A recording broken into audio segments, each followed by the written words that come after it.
Today, we are going to conclude our sermon series, Here's in Heaven, through the book of Exodus. And we end the book of Exodus with one of the most wonderful moments in Scripture, which is the establishment of the tabernacle.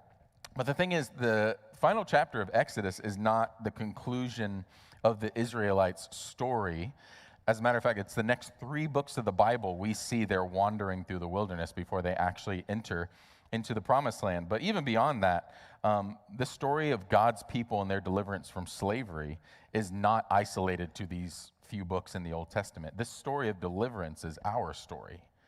And so when we started this series, we talked about the establishment of the Garden of Eden.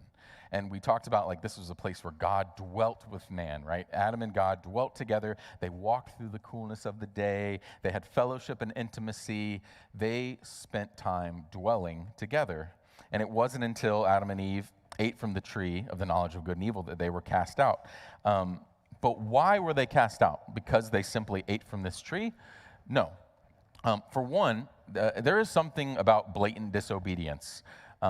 I had coffee with a mentor one time, and we were talking about, he is of my father's generation, and we were talking about the difference between his father's generation, his generation, and then my generation when it comes to raising children. And like my generation, the millennials, were all about hey buddy, we can't do that, and let me talk about why you feel that way. And I need you to understand, we need you to, okay, I see that you're throwing your shoes, and I understand you're probably upset. We're all about like walking through these feelings and everything.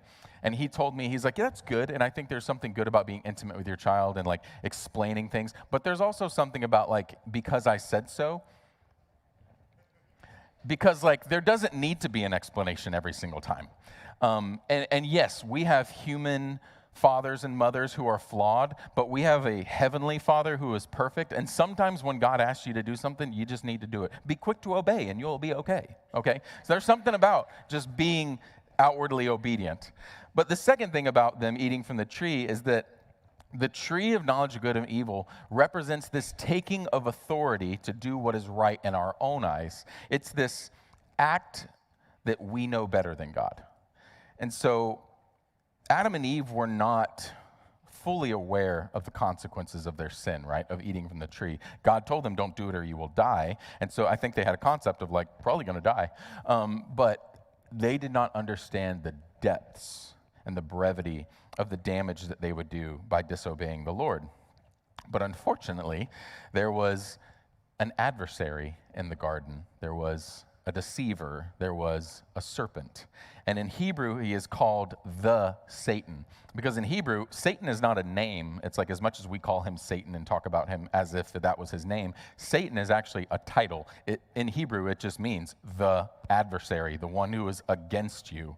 And so he is called the Satan because his job is to be an adversary. That's precisely what he does in the garden. He comes to deceive Adam and Eve, to convince them that what God has told them is ultimately untrue.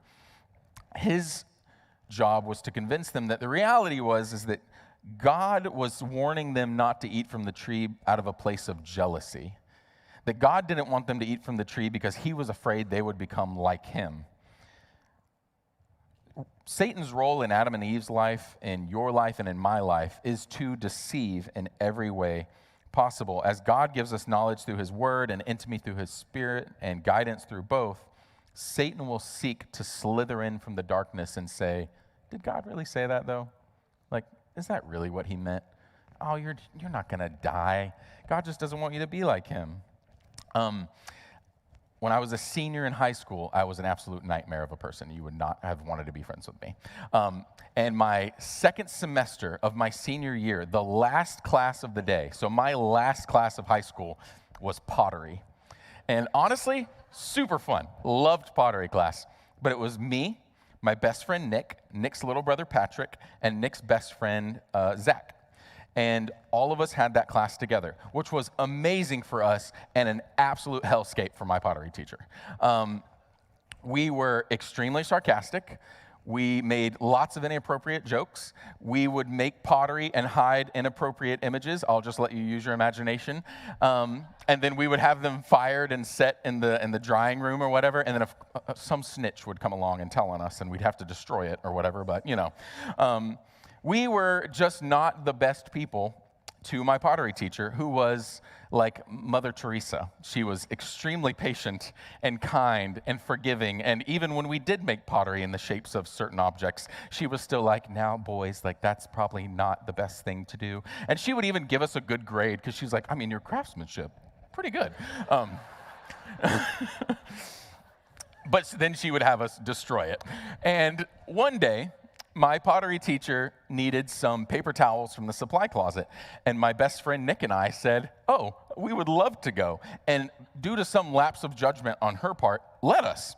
And so we make our way down the hall to the storage closet, and we get the paper towels, and then we're like, well, we're not just going to go back to class. Of course not. And Nick was in French, and he knew that the French teacher would allow us to hang out in there. So we went to the French class, and we're sitting in there. We're just, it's a freshman class that period, so we're walking in like, yeah, we're these cool seniors. Yeah, we're skipping class. What's up? Got paper towels. Just living our best life. What are you guys doing? Learning French? Oui. Cool. So we're sitting in there, kicked back, and we're just like, man, this is the life. This is probably like March of the year, too. So we're like ready to get out of there. And then all of a sudden, the fire alarm goes off, and we're like, uh-oh. So when I was a senior, if the fire alarm went off, you went with your teacher outside like you usually do. But if you were like in the bathroom, if you have gone to get water, or you were in the library, you had to go to the office to get a pass from the secretary because you would go outside with like the APs and the other principals. Well, we were technically skipping class, so we didn't exactly want to go to the office. So we were like, no, instead, let's just pull a Tom Cruise and book it back down the hallway. So we start sprinting across the entire school, because of course the pottery class is here and French class is here. So we're just running past freshmen. People are already filing into the hallway, and we're shoving kids into lockers, and teachers are screaming like, slow down. And we're like, absolutely not. So, we're doing Jason Bourne backflips over people. And finally, we get to the pottery class, and we skid and stop, and our pottery teacher's standing like not too far into the doorway with a roll of paper towels, and she pulls it above her head and slams it to the ground and says, that is not where the supply closet is. And we're like, ugh. And the entire class is quiet, and we're quiet. And I'm not sure how she knew we weren't at the supply closet. I'm assuming at some point she probably made her way there. Her convictions got the best of her, and she realized, I should probably go check on them. But we're all standing there in silence because we're shocked that like this Mother Teresa figure just screamed bloody murder and threw these paper towels on the floor. And the first thing out of my best friend's Nick's mouth is, I mean, we did get the paper towels. As if that justified all of the other wrongs we had done. And so Lord Byron is credited with the saying, after all, what is a truth, or what is a lie, but the truth in masquerade? The serpent in the garden is an expert at presenting lies as truth. Did God really say that? Did God really mean that? You won't surely die. God just doesn't want you to be like him, because there's an element of truth to that. Of course, God doesn't want us to be like him. How could we? We are of him. How could we be him? How can the canvas become the painter? How can the clay become the potter? Of course, we cannot be like him. He gave us these rules not because he has some sort of inferiority complex, but God gave us these rules because he knew the harm it would cause us if we didn't listen. He gave us warning and instructions to protect us. And it's Satan's desire to manipulate that into convincing us that we know better than him, to push us to take things in our own hands, to recruit more and more of us to rebel against God as he did. And when we resist the instructions of God, and when we take matters into our own hands, and when we go, I hear what you're saying, God, but I think I know better, Satan's deception has taken root. And the deception isn't limited to the garden either. We saw it all through Exodus, right? I mean, we see the Hebrews, when Moses comes back and he's telling them like, hey, God's going to deliver us. And the first sign of Pharaoh's resistance, there's doubt. The Israelites get to the edge of the Red Sea, and the Egyptians are pursuing them, and they're like, oh, I knew it. Brought us here to kill us in the middle of nowhere. And then we get through the Red Sea, and manna comes down from heaven, and they eat of the manna that is a miracle. And then they're like, oh, I'm thirsty. I knew God was going to kill us out here. And then we see they come to the base of Mount Sinai, where God is going to create a new covenant with them and give them these rules and these laws that their souls so desperately need, and they're so impatient that they create a golden calf to worship. Instead, they were deceived over and over and over again, deceived by the hunger in their bellies, the old life that they had grown fond of, and the lack of faith in where God was taking them. Satan deceived them into fearing God rather than having faith in God. So now, as Moses comes down from Mount Sinai and sees them worshiping this golden calf, and Aaron's kind of like, I don't know, I just put gold into a furnace and the cow popped out. I don't know what's going on. It was clear that maybe the Israelites had some work to do. They had some things to work on before they entered into the promised land. But we read in the book of Numbers, chapter 13, Moses sends out a group of men, 10 men, to go into the promised land. They come to the edge. He sends them in as kind of like a recon team, and he says, okay, go into the promised land. I want you to just check it out and kind of come back with a report of what you see. They go in, and when they come back with like giant grapes and pomegranates and figs, and they're like, yep, it's flowing with milk and honey, just like God said. There's these guys who are super excited about what they found. And then there's a small portion of them, or a portion of them, that say, yeah, but dude, there's like Hulk Hogan figures everywhere. I mean, it's like the Untouchables movie cast is inhabiting this land, okay? I mean, they're giants. They make us look like grasshoppers. Like, we cannot be messing with these dudes. But before Moses can even respond to them, Caleb, one of the spies who went in there, is like, nah, dude, we got him. Let's go. We're taking them. We're going to take these guys. If God is with us, we can do all of this stuff. He's already brought us through the Red Sea. He's fed us with manna. He's given us the law from the covenant, or he's given us the covenant law. We can do this. However, we have that other portion of the people, the other group of people, they start chanting that old Hebrew mantra. Oh, if only we were back in Egypt. Why did God bring us out of Egypt? We brought us to the promised land, and now we've got to fight all these big muscly dudes. Like, oh, if only we were back in Egypt, things wouldn't be so difficult.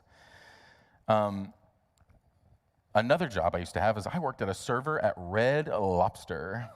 And I think all of you should be, if you are a teen right now, you need to go apply at a restaurant, and you need to learn that your priorities in life are not that important, and just like go serve other people for a little while. And also, again, I promise you I'm going to get to this story. I found this as a moment to like teach you all stuff. If a restaurant closes at 10 p.m., do not go to that restaurant after 9:30. I'm so sorry that corporations are too dumb to make it clear. Kitchen closes at 9:30, restaurant closes at 10. Please don't come to a restaurant the last 30 minutes of close, okay? Just don't. It's just rude, okay? And it's inconsiderate. And so, I was working one night. I was working close, so I was there. My section was cleaned. I was ready to leave, and a group of 5 people come in. And you can always tell when you're going to have a problem with the table when they walk into the door, because they walked in and went, it's cold in here. And I was like, nope, I don't know. You already know. That is like, you see the image of their attitude already as they walk in the door. And so I'm like across the room. I'm like wiping my tables, and I see the host, and their backs are to me, and the host is looking at me, and I'm like, don't do it, don't do it. She's like, you're the only person left. So it's like me and one other girl, and so they sat with me, and everything was a problem. Like, I didn't put enough ice in the water. They didn't like how long it took me to greet their table, which, I mean, again, they were the only ones there. Like, it took me moments to get there. Everything was a problem. We didn't even get food on the table, and they're asking me about the temperature. And again, another tidbit for you. If you go to a restaurant and you're like, it's too cold in here, will you touch the thermostat? What we do is we go to the back, and I go talk to one of my friends for a little bit and come back and let you know that I changed it.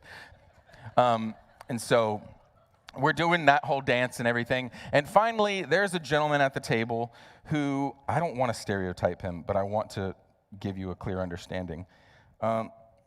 He definitely owns guns, and which, to be fair, so do I, so it takes one to know one. Definitely owns guns, probably spends his Sundays watching NASCAR.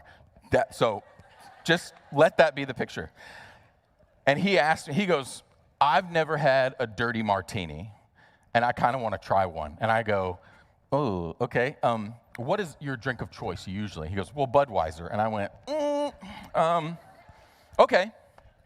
I was like, let me ask you some questions, and I'll figure out do you like olives? And he was like, oh, gosh, no, I hate olives. I'm like, First indicator, probably not going to like this. I don't know if you know, a dirty martini is just alcohol and olive juice. So if you don't like olives, you're probably not going to like this dirty martini. And he's like, well, I want one. And I was like, oh, I'll get you one. I'm letting you know. You're probably not going to like it. And like, if you drink it, like, we have to charge you for it. And so like, I'm letting you know, I'm kind of imploring you, please don't order this dirty martini. You're not going to like it. And he's like, no, I want one. Okay, fine. Go to the bartender, order the dirty martini. Put the dirty martini on the counter, or on the table. He takes one sip, and what does he do? Ugh, it's disgusting. I was like, oh, no way. I had no clue that would happen. And so he's like, hold on, I want to like take a couple more sips to see if I like it, like give it a chance. And I was like, sure. He takes 2 or 3 more sips. The man, a martini glass is like this big, He takes like 3 sips, you're halfway done with the drink. And so he takes about 3 or 4 more sips. The drink is basically gone. The only thing left in the glass is the olive and the rest of the juice that's sitting there. And he's like, yeah, and take that off my bill. I didn't like it. And I was like, can't do that. I was like, sorry, it's alcohol too, not to mention. So we get in this like argument, and he's like, I want to speak to your manager. I was like, fine. Go to my manager, and they're complaining about this and that and this and that and this and that and this and that. And finally, they're like, you know what? We want a new server. And I was like, glory, hallelujah. Absolutely. Like, I'm not getting tipped anyway. Go for it. Take him to somebody else. So the other girl came and finished off their table. And the moral of that story is nobody likes a complainer, okay? Nobody likes a complainer. They say that the people that annoy you the most are the ones who exhibit behaviors that you yourself exhibit. And I cannot stand people who complain, which probably means I'm a complainer. I don't know. But like, nobody likes people who complain. It's never fun. I remember I promise I'll cut this off. This is like getting too long. I went on a cruise one time, and it was free for me. First cruise I'd ever been on. And I was going with some family members who go all the time. And I just remember that one of the people in my family, who I'm not going to name, complained about everything. Like, we went to the restaurant, and it was like, oh, this lobster tail is too tough. I'm like, it's lobster, and I'm not paying for it. Like, they're like, the lounge chairs, these lounge chairs are too tough. I'm like, we are lounging on a chair in the ocean. Like, how upset can you be? And so at this point, I'm sure that Moses is kind of at his wit's end with these people. I mean, the experience with me and this table complaining has been Moses' experience all through Exodus. Every step of the way, there is a complaint about something. And in the book of Exodus, it talks about these people who are complaining. It refers to them in Hebrew as riffraff, or like the rabble.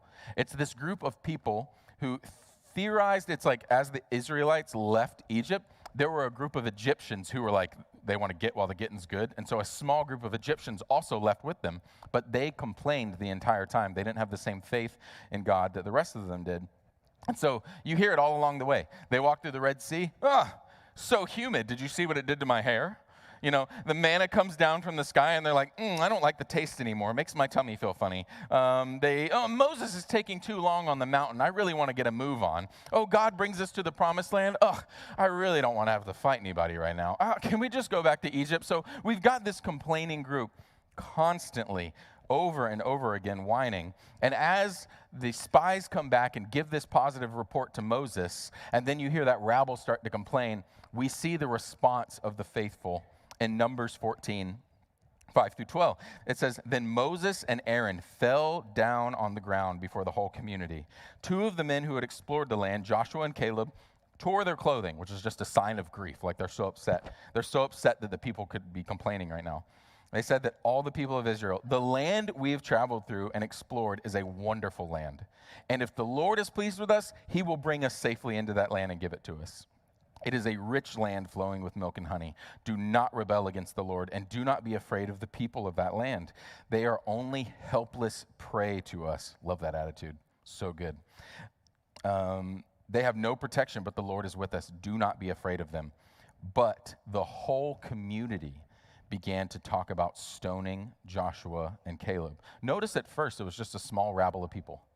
And now that small rabble has spread throughout the entire community. 1 Corinthians 5:6 reads, your boasting is not good. Do you know that a little leaven leavens the whole lump? Cleanse out the old leaven that you may be new lump, as you are really unleavened. For Christ, our Passover lamb, has been sacrificed. It only took a whisper to Eve to deceive her. It only took a small rabble of people to infect the minds of millions. It only takes a few stray thoughts, a few moments of weakness to allow deception to creep into our lives and to take root. We can continue in Numbers 14:10. It says, "Then the glorious presence of the Lord appeared to all the Israelites at the tabernacle, and the Lord said to Moses, 'How long will these people treat me with contempt? They will never believe me. Even after all the miraculous signs I have done with them, I will disown them and destroy them with the plague. Then I will make you, Moses, into a great nation, mightier than they are.'" God is basically saying, you know what, Moses, I'm kind of sick of them too. They're whining the entire time. Yeah, you know what, Moses, I got an idea. How about I just wipe them all out and you and me, we'll start over again. If I'm Moses, I'm like, well, let's talk details. I mean, what do you mean? Like, what does this look like exactly? Can Aaron and Caleb come? Because I like those guys. Because you've got to think, Moses is probably, again, he's having one of those flashback moments. He's thinking about, he's remembering being like Pharaoh's protege, being raised up in the temple, and he tries to go connect with these people. And what do? They reject him. He kills an Egyptian for them, and they reject him. Then he goes to Midian. He lives in exile. He comes back, and they reject him again. He's bringing them out of Egypt. They're doubting him. Through the Red Sea, they're doubting him. Manna comes from heaven. They're doubting him. Every step of the way, these people have been a thorn in Moses' side, and God says, you want me to kill him? And Moses is probably like, I mean, sounds pretty cool. Like, we could just start, you could just start over, like hit reset button. This sounds pretty great. But rather than doing what he thought felt right or would feel good or would be easy, Moses appeals to God's original plan and promise. In Numbers 14:13 through 19, we see, but Moses objected. He said, "What will the Egyptians think if they hear about it?" He asked the Lord, "They know full well the power you displayed in rescuing your people from Egypt. Now, if you destroy them, the Egyptians will send a report to the inhabitants of this land," meaning the promised land, "who have already heard that you live among your people. They know, Lord, that you have appeared to your people face to face and that your pillar of cloud hovers over them. They know that you go before them in a pillar of cloud by day and a pillar of fire by night. Now, if you slaughter all of these people with a single blow, the nations that have heard of your fame will say, 'The Lord was not able to bring them into the land that he swore to give them, so he killed them in the wilderness.' Please, Lord, prove that your power is as great as you have claimed. For you said, 'The Lord is slow to anger and are filled with unfailing love, forgiving every kind of sin and rebellion. He does not excuse the guilty. He lays the sins of the parents upon their children. The entire family is affected, even the children in the third and fourth generations. In keeping with your magnificent, unfailing love, please pardon the sins of these people, just as you have forgiven them ever since they left Egypt." We see a glimpse of Jesus in Moses right here.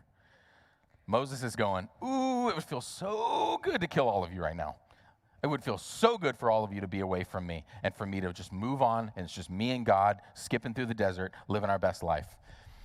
Jesus comes to earth, is rejected and ridiculed and shamed, and I'm sure Jesus in the Garden of Gethsemane, "Lord, if this cup could pass from me, Lord, if it could be somebody else, but not my will, but your will be done, Father." So God relented to Moses, and he says, okay, turn around, head back into the wilderness. And they went back to the wilderness to wander for 40 years, to work out their faithlessness, to rely on the Lord. And everywhere they went, they set up the tabernacle. And the tabernacle was this precursor to the temple. And in the book of Exodus, it gives extremely specific instructions. You can even go on YouTube. There's really cool videos where they show digital animations of like what the tabernacle would have looked like. There's even a couple places. I know there's one in Israel, and I think there's somewhere like in Montana randomly. There's a church built like a tabernacle-sized model that you could go and visit. It was really neat. And the whole point of the tabernacle was to allow God's presence to dwell here on earth, right? And if we look at all of these intricate colors and measurements and designs and instruments that were inside of the tabernacle, we start to see some symbolism that looks awfully familiar. First, the entrance of the tabernacle and the Holy of Holies was to be east-facing, and it had two cherubim in front of it, just like the Garden of Eden. When Adam and Eve left, it was east that they went, and 2 cherubim guarded the entrance. Inside the tent was a menorah, which is like a big candle stand, and it represents the tree of life because it had branches like a tree. And everything inside is covered with gold, representing God's holiness and his glory. And then the word tabernacle in Hebrew actually means like dwelling place or house. I mean, it literally means a place to live, just like the garden. God is establishing a new garden on earth. I don't know if any of you are familiar with Frank Lloyd Wright. You know, he was a famous architect, I believe, like from the 30s all through the 60s, and he builds a lot of those, like, really, like, you know, when you're a kid and you build a house out of Legos, very blocky. That's Frank Lloyd Wright. Like, very blocky, minimalist, like, square angles, and everything is, like, very exact. His houses today, if you want to live in them, I saw a YouTube video of a guy, like, they bought a Frank Lloyd Wright house, but it's protected by like an art organization, so they're not allowed to do anything to it. You can clean it, but you cannot paint walls, you can't replace doors, you can't do anything. Like, it has to be maintained in its original state because it is such like a representation of art history and architecture in America. And just to illustrate how intense Frank was about his homes, he was building a house one time on like the side of a mountain. And it was like there was a jagged piece of rock that came out, and he wanted to build the house around this rock, but he wanted to make it as though like it was a part of the house, not just an intrusion. He didn't want to break it down. He wanted to make it a feature of the home. So he had very clear instructions on the way it was to build. But one day, one of his contractors needed to improvise, or he felt like he needed to improvise and make a small change. And when Frank noticed what he was doing, he shut down the entire project. And he says, "What are you doing?" And the guy's like, "Well, it would make sense if we did it this way." And Frank's like, No. You don't understand. This house is not a structure, it's a story. And if you change one part of the structure, you change one part of the story. He's not creating a dwelling place in the tabernacle just for stuff. When God creates the tabernacle, he's creating a place where every detail is a part of a story about his presence with his people. The tabernacle was not like all these intricate details. Whenever you read through Exodus or Leviticus or Deuteronomy and you see all these details, God's not just up there like, how complicated can I make this? Like, there are intricacies that reveal truth about the story of our lives with him. And so with the establishment of the tabernacle, God is providing an opportunity for his people to dwell with him once again. From the Garden of Eden to the wilderness of Sinai, God's whole goal was to reestablish this covenant with us, right? To allow us to dwell in his presence again. And so, however, the tabernacle and later the temple were only previews of what was to come. Though his people, they could access his presence once a year. So they would bring their animal sacrifices to the altar. They would sacrifice day by day by day by day. And then once a year, one priest would go into the Holy of Holies, make a blood sacrifice, and that would kind of be like the debt cleaned for that year. And then you start over again. But that wasn't good enough for God. God did not want to live in this veiled relationship. See what I did there? What he wanted was for us to desire, he wanted us to dwell with him thoroughly once again. He wasn't okay with this atonement, this like kind of covering. He wanted to fully unite with us again. And we see that in Jesus. John 1:14 says, "So the world became human and made his home among us." That phrase, "made his home," is the same word for tabernacle. Jesus came and tabernacled among us, came to dwell among us. He was full of unfailing love and faithfulness. He had seen the glory, and we have seen his glory, and the glory of the Father's one and only Son. In John 2:19 through 21, we read, "All right," Jesus said, "destroy this temple, and in 3 days I will raise it up." What? It's taken 46 years to build this temple. You think you can rebuild it in 3 days? But when Jesus said this temple, he meant his own body. Jesus was the true tabernacle, the true temple, the new Eden come to earth where we can dwell in his presence. So although the veil in the temple separated God from his people, when Jesus came and died, the veil was torn in two, immediately flooding the earth with the presence that it so desperately longed for all of those years. So 2 days from now, we get to celebrate the most wonderful gift that has ever been given to this world. We celebrate the birth of our Savior, the one who came to crush the head of the serpent, the deceiver, and tear the veil that once separated us from the presence of God. Because through Jesus' death, burial, and resurrection, he did not merely take on our sin debt, but he reestablished a communion for our souls that we've been yearning for since we left the garden. Jesus is the puzzle piece that fits within the empty space within our hearts. He made us whole again, no longer slaves to sin, but baptized in a new life of him. And this story of Exodus is not this singular, isolated account of this one small group of people in this isolated part of the world. Like, it's not as focused as we think. It's not like we look at the Israelites as like ants through plexiglass and seeing like, oh, that's neat what you guys did. No. This is our story. This is the story of Jesus' saving grace that brought us out of slavery of sin, across an impassable sea of sin and death, and into a wilderness. And as the Israelites wandered, they looked for and hoped for a promised land, a land filled with milk and honey. And after 40 years, they got there. They entered into the land God promised them so long ago. But we get to live on the other side of that promise. Yet at times, we do still wander. We wander through sin struggles, through waiting periods, through trials and suffering, but our journey is not aimless because we journey with the God who tabernacles not in a tent made with hands, but in our hearts. Our promised land isn't just this distant dream that we've been promised and we have to look forward to. It's the assurance of an eternal life in his presence through Jesus. He is the way through the wilderness, the strength in your struggles, and the guide leading you home to the ultimate promised land.